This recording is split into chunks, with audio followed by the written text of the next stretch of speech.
आंधी था, देश का दूसरा गांधी था। पटना से लेकर हसनपुर गंगा घाट तक सिर्फ एक ही नारा लग रहा था कि रघुवंश नहीं, यह आंधी था, देश का दूसरा गांधी था। पटना से वैशाली फिर महनार से हसनपुर गंगा घाट तक तकरीबन 100 किलोमीटर की दूरी तक रघुवंश बाबू के शव यात्रा में जगह जगह लोगों ने उनके पार्थिव शरीर पर फूल माला चढ़ाया। वैशालीगढ़ के बाद रघुवंश बाबू का शव यात्रा बेलसर, गोरौल, भगवानपुर, महुआ होते हुए उनके ससुराल रामपुर रमहर गांव पहुंचा, जहां उनके पार्थिव शरीर पर फूल माला अर्पित कर भावभीनी विदाई दी गई। फिर पार्थिव शरीर पैतृक गांव शाहपुर पहुंचा, जहां बिहार के कई मंत्री और विधायक उनके घर पर उनके पार्थिव शरीर पर फूल माला चढ़ाया। पैतृक घर पर अंतिम दर्शन के लिए 1 घंटा तक शव को रखा गया। फिर शव यात्रा का अंतिम पड़ाव हसनपुर गंगा घाट की तरफ चला, जहां उनका अंतिम दाह संस्कार होना था। हसनपुर गंगा घाट पर पूरे राजकीय सम्मान के साथ अंतिम संस्कार की तैयारी वैशाली के जिला प्रशासन ने किया था। हसनपुर गंगा घाट पर उनके पार्थिव शरीर को गार्ड ऑफ ऑनर दिया गया। उसके बाद रघुवंश बाबू के छोटे पुत्र शशि शेखर ने मुखाग्नि दिया। चिता की आग की लपटें तेज होता चला गया और देखते ही देखते देश का दूसरा गांधी सदा के लिए सुपुर्दे खाक में मिल गया।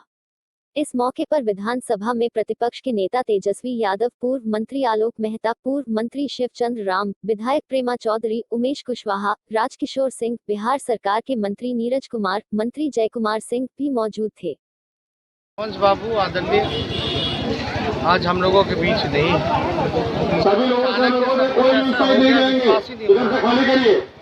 और ये खबर सुनकर के हम लोग ही नहीं बल्कि पूरा राष्ट्रीय जनता दल के हर एक नेता कार्यकर्ता सब लोग शोक में हैं, मर्माहत हैं। एक पूर्ण समाजवादी नेता है और हमारे अभिभावक हमको मेरे पिता की कमी उन्होंने खलने नहीं दी। जब भी ज़रूरत पड़ी वो हमेशा हमें आशीर्वाद देने का काम किया, सही रास्ता दिखाने का काम, हौसला जो है वो बढ़ाने का काम। अनुरोध है कि घाट जाने का एरिया खाली कर दें और लालू जी सभी लोग क्लियर करें।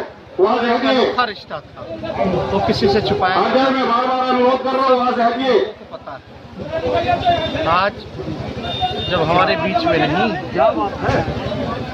तो हम लोग भगवान से, ईश्वर से प्रार्थना करेंगे कि उनकी आत्मा को शांति मिले और परिवार के परिजनों के लिए हम संवेदनाएं प्रकट करते हैं।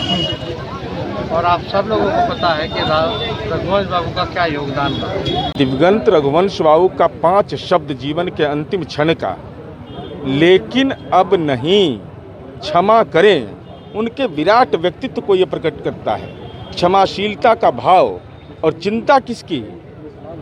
लोकतंत्र की पहली भूमि वैशाली के सुदृढ़ीकरण का, उसके उन्नयन की चिंता, उसका समावेशी भाव कैसे प्रकट हो इसकी चिंता, और कृषक समूह की चिंता।